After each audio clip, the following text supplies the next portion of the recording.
السلام علیکم ورحمۃ اللہ وبرکاتہ۔ رب اشرح لی صدری ویسر لی امری واحلل عقدۃ من لسانی یفقہوا قولی۔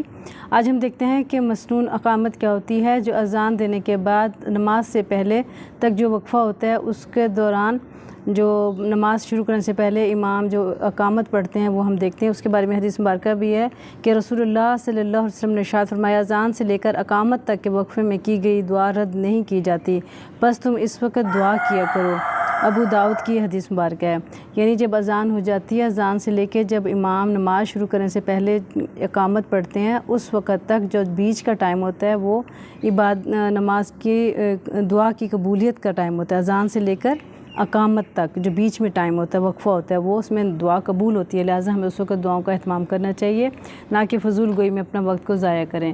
تو اب دیکھ لیتے ہیں کہ اقامت کیا ہوتی ہے، جو امام اس وقت نماز شروع کرنے سے پہلے کہتے ہیں، اللہ اکبر اللہ اکبر، اشہد اللہ الہ الا اللہ، اشہد ان محمد رسول اللہ، حی علی الصلاۃ حی علی الفلاح، قد قامت الصلاۃ قد قامت الصلاۃ، اللہ اکبر لا الہ الا اللہ۔